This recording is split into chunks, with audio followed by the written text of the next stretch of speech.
are listening to Good Vibes Morning with DJ Frankie. GB Balita Express. GB Balita Express. Mga may init na bagong balita. Mga balitang dapat mong malaman ngayong umaga. GB Balita Express. GB Balita Express. Mga balitang kinalap ng buong puwersa ng GB 99.9 Batangas. GB Balita Express. GB Balita Express. Mga balita sa loob at labas ng Timog Katagalugan. GB Balita Express. GB Balita Express. Narito na ang GB Balita Express. Magandang umaga mga ka-vibes. Kayo ay nakatutok sa GV Balita Express sa programang Good Vibes Morning. Dito lamang sa GV 99.9, Your Good Vibes. Kasama niyo po ang inyong lingkod, DJ Frankie. At kasama rin natin sa kabilang linya si DJ Joey Boy at DJ Noel upang maghatid ng pinakabagong balita. Keeping you GV informed, GV aware, and GV updated. Muli, ito po ang GB Balita Express. oras natin ngayon, 7:20 a.m. on the clock Philippine Standard Time. Hatid sa atin ng Alaksan FR. Pag totoo ang relief, totoo ang relax. Alaksan FR. At para sa ating headlines, balita. Amy Marcos, mula kay Amy Marcos, Estrada Villanueva Revilla sisingil sa anomalous flood control projects sa Enero at 15. Red Cross naghanda sa mahigit 1,200 responders para sa Traslasyon 2026. Biktima sa body in a box case nakapagbabala sa ina bago paslangin. Lola tumatawid patay matapos mabangga ng SUV sa Silang, Cavite. Crew ng chicken store natagpo ang patay sa tindahan sa Laguna. Big time drug pusher arestado sa Dasmariñas. Mangingisda sugatan sa pamamaril sa Batangas City. Tanker truck lumiyab sa Quezon. Full list ng 2025 bar passers inilabas na. At Tanawan Fluvial Procession ng Santo Niño ng Batangan isinagawa sa Batangas City. Superflu di dapat ikaalarma ayon sa DOH. At para sa ating detalye ng balita, Estrada Villanueva Revilla sisingil sa anomalous flood control projects sa Enero a 15 ayon kay Amy Marcos. Para sa detalye ng balita, DJ Joey Boy, ibalita mo. GB Balita Express. Sinabi ni Senador Amy Marcos na sisingilin sa korte sina Senator Jinggoy Estrada at Joel Villanueva pati na ang dating senador na si Bong Revilla Jr. sa umano'y anomalous flood control projects sa Enero 15. Ayon kay Marcos, kompleto na umano ang ebidensya at pwede nang i-file ang kaso bagamat hindi niya sinabi kung saan galing ang impormasyong ito. Sina Revilla at Villanueva ay kasalukuyang respondents sa mga reklamo sa Department of Justice kaugnay ng aligasyon ng korupsyon. Dagdag ng senadora, walang direktang ebidensyang nag-uugnay kina Senador Francis Escudero, Mark Villar at dating Senador Nancy Binay at Grace Poe sa kasong ito. Iginiit ni Marcos na tila diversion umano ang mga kasong ito mula sa pagsasakdal sa mga House leaders na may kaugnayan sa flood control projects. Patuloy ang public demand na panagutin ang lahat ng opisyal na sangkot sa kontrobersiya. Para sa GV Balita Express, ito si DJ Joey Boy sa GV 99.9, Your Good Vibes. Red Cross naghanda na mahigit 1,200 responders para sa Traslasyon 2026. Para sa detalye ng balita, DJ Noel, ibalita mo. GB Balita Express. Mahigit 1,200 personnel at volunteers ang ipapakalat ng Philippine Red Cross para sa Pista ng Jesus Nazareno sa Quiapo, Maynila na gaganapin bukas. Aabot sa mahigit 1,200 ang responders na magbabantay sa ruta ng prosesyon na inaasahang tatagal ng lampas 20 oras. May nakahandang 17 ambulansya sa mismong lugar na susuportahan ng karagdagang mga unit mula sa Central at Southern Luzon, pati 40 backup ambulance. Magtatatag din ang Philippine Red Cross ng 2 emergency field hospitals na may 50 kama, bukod pa sa isang modular medical unit na may emergency room at ward. Magkakaroon din ng welfare desks para sa family tracing, psychological first aid, hydration at tulong pinansyal sa dugo para sa mga nangangailangan. Pinapaalalahanan ng Philippine Red Cross ang mga deboto na uminom ng sapat na tubig, magsuot ng komportableng kasuotan at agad humingi ng tulong sakaling samaan ng pakiramdam. Para sa GV Balita Express, ito si DJ Noel sa GV 99.9, Your Good Vibes. At biktima sa body in a box case, nakapagbabala pa sa ina bago paslangin. At para sa detalye ng balita, GV Balita Express. ilang oras bago siya mapatay noong bagong taon, nakapag-report pa sa kanyang ina ang babaeng natagpuan patay sa loob ng isang storage box na siya ay tinakot ng kanyang live-in partner. Ayon sa ulat, sinabi ng biktimang si Anelis Agokoy sa kanyang ina na pinagbabantaan siya ng suspect na isang security guard at sinabing wala raw maghahanap sa kanya kapag may nangyari sa kanya. Kinumpirma ng pinsan ng biktima na malinaw ang banta ng suspect bago ang krimen. Bandang alas 8:30 ng gabi noong Enero 1, namataan sa CCTV ang suspect na sakay ng bus sa Laguna habang dala ang storage box na may lamang bangkay ng biktima. Natagpuan ang kahon sa isang ilog sa Camarines Norte habang ang suspect ay kalaunay sumuko sa tulong ng kanyang ama. Batay sa autopsy report, namatay ang biktima dahil sa suffocation at inihahanda na ang kasong murder laban sa suspect sa Cabuyao City Prosecutor's Office. Para sa GV Balita Express, ako po si DJ Frankie sa GV 99.9, Your Good Vibes. Lolang tumatawid, patay matapos mabangga ng SUV sa Silang, Cavite. Para sa detalye ng balita, DJ Joey Boy, ibalita mo. GV Balita Express. DJ Frankie, patay ang isang 68 taong gulang na senior citizen matapos siyang mabangga ng isang SUV habang tumatawid sa Tagaytay, Santa Rosa Road sa Barangay Puting Kahoy, Silang, Cavite. Kinilala ang biktima na si Nanay Nida, residente ng nasabing barangay. Ayon sa ulat ng pulisya, pasado alas 6 ng umaga ng Enero 6 nang mangyari ang insidente habang tumatawid ang biktima sa kalsada. Sa lakas ng pagkakabangga, tumilapon ang matanda at nagtamo ng matinding sugat sa ulo. Agad siyang isinugod sa ospital ngunit idineklarang dead on arrival.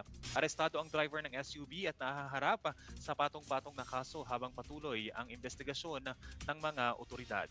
Para sa GV Balita Express, ito si DJ Joey Boy sa GV 99.9, Your Good Vibes.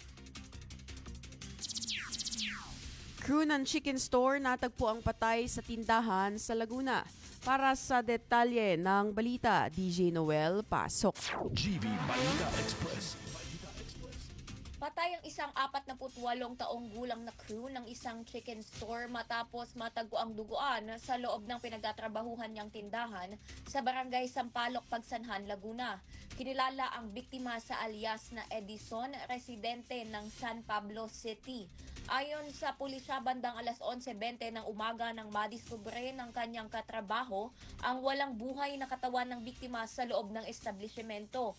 Lumabas sa paunang investigasyon na pinatay sa saksakang biktima ng hindi pa nakikilalang suspect. Isang kitchen knife na may bakas ng dugo ang na-recover sa loob ng comfort room ng tindahan. Patuloy ang investigasyon ng pulisya at kinakalap na rin ang mga CCTV footage sa lugar upang matukoy ang salarin. Pinapayuhan ang mga negosyo na paigtingin ng seguridad lalo na sa oras ng operasyon. Para sa GV Balita Express, ito si DJ Noel sa GV 99.9, Your Good Vibes. Big-time drug pusher arestado sa Dasmariñas. Para sa detalye ng balita, GV Balita Express. arestado ang isang babaeng itinuturing na big-time drug pusher sa isang buy-bus operation sa Dasmariñas City, Cavite. Ayon kay Police Lieutenant Colonel Regino Oñate, hepe ng Dasmariñas City Police, ang suspect ay nasa high-value individual list ng pulisya. Isinagawa ang operasyon sa koordinasyon ng Philippine Drug Enforcement Agency o PDEA at naka-recover mula sa suspect ang mahigit 55 gramo ng hinihinalang shabu na tinataya nagkakahalaga ng halos 374,000 piso. Nasamsam din ang isang timbangan, pouch at buy-bust money na ginamit sa operasyon. Ginamit ang alternative recording device bilang pagsunod sa itinakdang police protocols. Nahaharap ang suspect sa kasong paglabag ng Comprehensive Dangerous Act of 2002 habang dinala sa forensic unit ang mga ebidensya para sa pagsusuri. Para sa GV Balita Express, ako po si DJ Frankie sa GV 99.9, Your Good Vibes. Mangingisda sugatan sa pamamaril sa Batangas City. Para sa detalye ng balita, DJ Joey Boy, pasok. GV Balita Express. Sugatan ng isang 50 anyos na mangingisda matapos itong pagbabarili ng hindi pa nakikilalang sospek sa Sitio Badjawan, Barangay Wawa, Batangas City. Ayon sa upaunang investigasyon ng Batangas City Police Station, naganap ang insidente bandang alas 7 ng umaga nitong Enero 6. Kinilala ang biktima na si Juancho, may asawa at residente ng nasabing barangay. Tinamaan sa kanang bahagi ng likod ang biktima matapos paputukan ng sospek gamit ang hindi pa mabatid na uri ng baril. Sa kabila ng sugat, nagawa pang tumakbo ng biktima upang makaiwas sa panganib habang mabilis namang tumakas ang salarin sa hindi pa matukoy na direksyon. Sa kasalukuyan, patuloy na ginagamot si Juancho sa Batangas Medical Center habang nagsasagawa ng follow-up operation at mas malalim na investigasyon ang mga otoridad katuwang ang SOCO upang makilala at maaresto ang nasa likod ng krimen. Para sa GV Balita Express, ito si DJ Joey Boy sa GV 99.9, your good vibe. Tanker truck lumiyab sa Quezon. Para sa detalye, DJ Noel, ibalita mo. GV Balita Express. DJ Frankie, isang tanker truck ang nasunog sa gilid ng Maharlika Highway, Barangay Ikirin, Pagbilao, Quezon, dakong alas 11 ng gabi nitong Martes. Kitang-kita at narinig ng mga residente ang apoy at pagsabog mula sa truck. Ayon sa Bureau of Fire Protection o BFP Pagbilao, nakaparada ang truck sa gilid ng highway papuntang Maynila. Tumagal ang sunog ng higit 1 oras bago ito naapula hating gabi nitong Miyerkules. Walang ibang nasaktan o nasawi at wala ring nadamay na ibang sasakyan. Nagdulot ang insidente ng matinding pagsisikip sa daloy ng trapiko, samantala nagsasagawa na ang BFP Pagbilao ng investigasyon sa sanhi ng sunog. Para sa GV Balita Express, ito si DJ Noel sa GV 99.9, your good vibes. Full list ng 2025 bar passers inilabas na. At para sa detalye ng balita, GV Balita Express. nagalak at umiiyak ang mga examinees ng ilabas ng Supreme Court kahapon ang opisyal na listahan ng mga bar passers sa ginanap na September 2025 examinations. Sa kabuuan, 5,594 examinees o halos kalahati ng 11,425 ang nakapasa. Nanguna si Jen Roniel Rey Sanchez ng UP College of Law na may score na 92.7%. Ipinagdiinan ni Supreme Court Associate Justice Amy Lazaro Javier na walang giveaway question sa exam at nananatiling sa 75% passing grade ang standard. Ang amin pong pagbati sa lahat ng mga abogado ng bayan. Saludo po kami sa inyo and congratulations. Para sa GV Balita Express, ako po si DJ Frankie sa GV 99.9, your good vibes. At taunang fluvial procession ng Santo Niño ng Batangan isinagawa sa Batangas City. Para sa detalye ng balita, DJ Joey Boy, ibalita mo. GV Balita Express. DJ Frankie, mga ka-vibes, bumahanga ng pananampalataya sa Kalumpang River kahapon, January 7, matapos dagsain ng libu-libong deboto ang taunang fluvial procession ng mahal na patrong Santo Niño ng Batangan. Ang nasabing aktibidad ay ang tradisyonal na hudyat na simula ng nobena para sa kapistahan nito sa darating na January 16. Personal na binuhati ng Mayor Marvy Marino at Congresswoman Beverly Dimacuha ang imahen mula sa Basilica of the Immaculate Conception patungong pantalan ng Barangay Santa Clara bago ito isakay sa isang pagoda kasama ang mga opisyal ng lungsod at kaparian. Sa gitna ng paglalayag, nagdasal ng Santo Rosario at umilingaw-ngaw ang panalangin dalit para sa Santo Niño. Sa panayam sa ilang mga deboto, tila himala ang hatid ng poong Santo Niño sa kanilang buhay. Gaya na lamang ni Malu Aquino na biniyayaan umano ng anak matapos ang kanyang panata at ang 78 anyos na si Aling Mirna Bisa na nagpapasalamat sa patuloy na proteksyon laban sa sakit at kalamidad. Sinalubog naman ng masiglang sayaw mula sa mga mag-aaral ang pagdaong ng imahe sa tulay ng Kalumpang bago ito ipinresisyon sa kabayanan. Nagtapos ang relihiyosong aktibidad sa isang magarbong fireworks display at banal na misa sa Basilica na pinangunahan naman ni Monsignor Ruben Dimaculangan. Sa kabila ng dami ng tao, naging mapayapa at maayos ang daloy ng aktibidad na nagpapakita ng malalim na espiritualidad ng mga Batanggenyo. Para sa GV Balita Express, ito si DJ Joey Boy sa GV 99.9, your good vibes. Super flu, hindi dapat ikaalarma ayon sa DOH. Para sa detalye, DJ Noel, ibalita mo. GV Balita Express.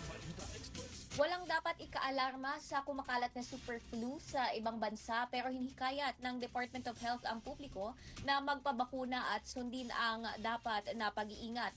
Nadiskubre ng Epidemiology Bureau ng Department of Health ang 17 kaso ng super flu sa Metro Manila mula Hulyo hanggang Agosto noong nakaraang taon at lahat ng mga ito ay nakarecover na.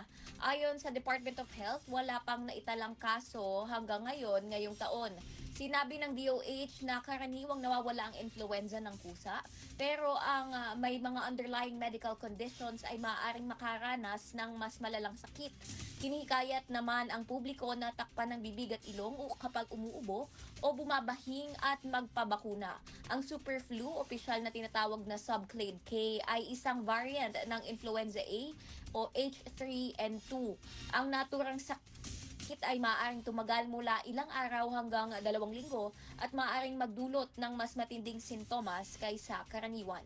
Para sa GV Balita Express, ito si DJ Noel sa GV 99.9, Your Good Vibes. At yan ang kabuuan ng balita, hatid sa atin ng Lipa Medics Medical Center. You may check out their Facebook page, Lipa Medics Medical Center, their Instagram at Lipa Medics Medical Center, at pwede niyo pong bisitahin ang kanilang website for more details sa lipamedics.com. At oras natin ngayon, 7:35 a.m. on the clock, Philippine Standard Time. Ako po si DJ Frankie at nakasama natin si DJ Joey Boy at DJ Noel, keeping you GV informed, GV aware, and GV updated dito lamang sa the most influential Good Vibes radio station. Ito po ang GV 99.9, Your Good Vibes. GV Balita Express. GV Balita Express. Mga may init na bagong balita. Mga balitang dapat mong malaman ngayong umaga.